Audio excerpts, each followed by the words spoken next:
Okay, this is the first of, I guess, a mini video series that I will make. Thinking of calling it Good Grief. That will kind of try to explain why, or why certain things that people are doing commonly in these pubs are griefing your own games and consequently like reducing your MMR, even if you win. So, one of the things that should seem pretty obvious, but I don't think is even at like, this guy is Ancient 5, so this is like a 4.5k player in NA. Is the offlane hero that doesn't actually play the offlane role. You see this fairly frequently, I think, even in like Divine games and stuff, because I think a lot of people in NA especially, they climbed out of the trench or reached their MMR by like adopting this very selfish mindset of like gonna play for your own game, and then get farmed because you think everyone else on your team is bad. And I think this mindset can help you get to a certain MMR and climb out of the supposed trench where people are being super inefficient and like everyone's just doing their own thing. But I think when you get to like slightly higher levels of gameplay, it starts to become problematic because basically what you're doing in essence is you're not performing your role in the game and you're making it harder for everyone else to do their job. So this game I picked as like a textbook really good example of this happening because this QoP went 12-1 in this game. So if you base it purely on the extremely superficial and shallow metric of like KDA, you would think, well, this QoP did her job, right? She didn't feed, she went 12-1. By all accounts, she had a pretty good game. Why did her team like lose? Why was the game so hard to play? So right now we're just kind of watching the laning phase. So one of the things with like picking with lineups that you'll hear professional players talk about is this concept of lineup integrity. So what do they mean by that? When pros talk about lineup integrity, it's a concept that applies in pubs as well, although obviously to like a slightly lesser degree. It's that your lineup has some amount of balance or has like the tools that you need to be able to do things. So if your lineup has, let's say, no ability to start fights or really poor ability to push out waves, or let's say no team fight, if you're like critically lacking like a certain element in your lineup, unless your lineup very well counters the enemy team, the game's gonna become very hard to play at some point. Just think of a lineup that has no disable, or think of a lineup that has, no team fight, or think of a lineup that has like no front line or no utility. That's when your lineup integrity is like compromised. So this person picked QoP Offlane, and this is usually like, if you're picking this hero for offlane or as a support or in any of these roles, what you're saying is that you expect to dominate the lane, because that's what this hero does well. Like with like the Shadow Strike, you do really well in the lane and pressure people out of the lane, and that is enough of an advantage for it to be worth picking, and then you make up for it elsewhere. Like the lack of this hero is like what is a strong laner and like a good teamfight damage healer, but the hero doesn't really frontline. The hero, doesn't really initiate that well. So you're saying that you're going to sacrifice these tools in your draft for it. And right off the bat, if you pick this hero in the offlane, you're already sort of telling your teammates you have to make up for this, elsewhere in the draft. So maybe it comes from your supports, maybe it comes from your other cores, right? But I think like a lot of games, if you pick this hero offlane, you're already sort of taking the first step into making the game really hard for your team. Because after the laning phase, this hero is just not suited to doing what our normal offlaner does. And so if your team doesn't pick to compensate for the tools that you don't have, then the game is going to be really hard. And so I think this game, at the very beginning, sort of already identified this, or like, look, this game is going to be hard because we don't have a fight starter, and our offlane is not an offlaner. So we'll see what happens as this game progresses.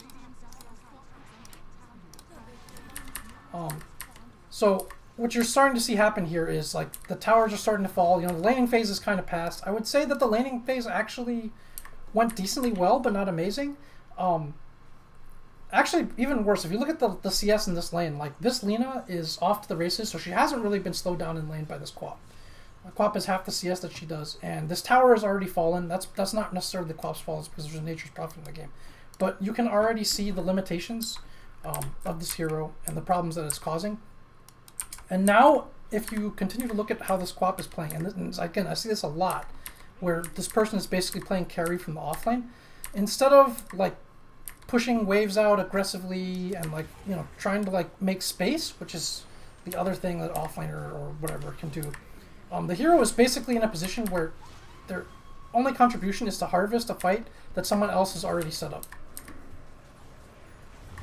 Right? So like, this person is basically what the pros would jokingly call a KDA player. Like at this point, they're going to have a good KDA, and they're basically playing for their KDA. And if you look at their movements and like what they're doing on the map, like the pressure that they're exerting, they're pretty much not doing anything except harvesting. So like in this situation right here at 10 minutes, you know, they have a chance to go and help push out mid. They have a chance to go push out top or bottom. They have a chance to go somewhere and push a lane with their spells and with Scream that can force rotations or make space elsewhere. But what they're choosing to do is instead just go to the jungle. So they're taking space right now that most likely a carry or some other hero on the team would want, while applying no pressure on the map whatsoever. And this happens like a lot. You'll see this a lot. Even Ancient and Divines, you'll see this. Then this is just straight up, no other way to say it, this is just game losing stuff. Or at least it's like, if it's not directly game losing, it's minus EV, because this person might get carried, they might win this game, and then which will give them the sort of false surface feedback of like this was okay or what they did was good. They might even have a good KDA, and that'll make them think, yeah, what I did was fine, what I did was good in the game, no problem with it. But what they're really doing is, again, making their team's job incredibly difficult. So once again, you'll see here, push out the wave, sure, that's fine, you know, push out the wave, go mid, try to clean up a fight.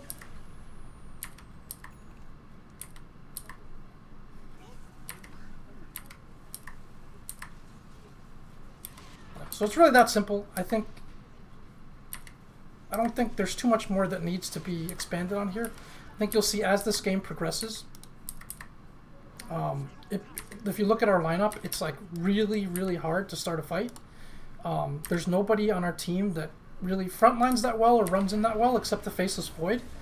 And you know, since the other team isn't like completely brain dead, they have no reason to clump for the Faceless Void. Like you're going to see in this fight here, it's like a really good example. So they're grouped, right? And like we want to take a team fight at this tower. And there's no way to start this fight. Short of somebody going in and dying or baiting a bunch of spells, there's no way to start this fight. Like for Mars, they have Arena, they have the tiny toss back, they have a backline save that like you need to get to even be able to take the fight. They have this hero that comes in and cleans up, but there's no way to really start this. They can kind of just run and do whatever they want. So I think you'll see here like the Void TPs into this fight to try to do it. So because of the awkwardness of starting this fight, like they can kind of do whatever they want. You know, they can get their saves off, they can pick and choose their spots. Like this fight actually ends up going well for Dire. But the Chronosphere has to be committed, and this situation will continue to just be exacerbated. It'll get worse over the course of the game. The early skirmishes, it kind of doesn't matter, because the tempo of the team fights is like, you know, you kind of run in and like everybody casts their stuff and it's fine. But as the game gets longer and longer, this becomes more and more of an issue. Having bad lineup integrity becomes harder and harder to play around. And again, this Quap is 5-0, 5-0-4, and so, you know, a lot of players could reasonably be like, oh, it's not my fault, like I'm doing fine in this game. But we notice we don't have any towers, right? Like this tower is in just clean condition due to the lack of map pressure. The fights are just getting harder and harder each and every time, because they have the ability to cast multiple rounds of spells, go in, throw a bunch of stuff at us, back, kite, use their saves, and we have no ability to really hold them in place. And so, you know, see like how these fights start. Evoker basically has to run in, there's the Arena, there's nothing we can do about it. We don't have an aura carrier, we don't have somebody else that can front line, we don't have someone that can stun them, we have basically another damage dealer. And here, officially, I would say the game pretty much turns. It becomes just, you know, extremely difficult to play. As you can see here, like just the lead up to this fight, like the Void does not have Chronosphere, And consequently, this fight is just basically impossible to win.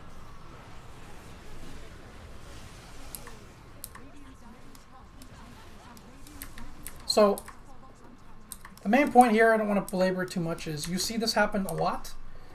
Again, even up to like Ancient and Divine, you'll see it happen a lot where people are just picking or playing for their own game. And it has this extra effect of KDA aside making the game harder for your team to play. And ultimately, at the end of the day, if you're trying to gain MR or win games, your KDA doesn't matter. There are good deaths, there are bad deaths. There are situations where it is okay to die for the team, even good to die for the team, because you're giving vision of the enemy and you're creating the conditions for your teammates to take a good fight. And if you have too many harvesters on a team, which also has happened in a professional setting on some of the pro teams, then certain players will look really bad, or it'll just be really, really hard to create space or take good fights, and you gradually get pushed back. I'm just going to give another example here. I think this was the fight I want to talk about. Now, just look how hard this fight is to take for the Dire, right? Like, we just do not have the heroes to initiate. If I don't want to chrono this guy here on the Void. I don't want to chrono this person. I want to chrono the Dazzle. My ideal way of taking a fight in this game is I want to somehow chrono the Dazzle plus the Lina. But there's nothing, almost nothing in our lineup or on our team that's going to force that situation to happen. See, like, they come into this fight and they can just spread out, and you know, there's nothing we can do about it. We just don't have the ability to like hold anybody in place. Fight begins, Invoker's dead, and then now there's just no good way to take this fight. Like, if I chrono this person, they get saved. If I chrono this person, they get saved. The Lina has no reason to have to show herself before the fight happens and is committed to. Pop comes in. Again, this is the offlaner. And then slowly but surely you get pushed back, you lose your map, you just can't fight them, because there's almost no way to start a decent fight in any way, shape, or form. So even though this person's 5-1, and they end the game like something like 12-0 or something like that, you know, you can just see that the game is just really, really hard to play. So, I mean, that's gonna do it, I guess, for this first Good Grief video. Nothing too crazy. I think a lot of people understand this, but there's also a lot of players that I think, you know, climbed out of a lower MMR or whatever that haven't made this adjustment to their game, and it just inadvertently makes the game harder, because ultimately, again, it's not your KDA that matters at the end of the game, or that determines even your impact. It's like whether you played your role and made the lives of your team easier. And if you have to do damage or perform the carry's role, that's fine, but make sure that you're doing your base original role and job first. Otherwise, it's not going to matter. Like, it doesn't matter if you're 12-1 as this quap ends at the end of the game. The game was just unplayable. Okay?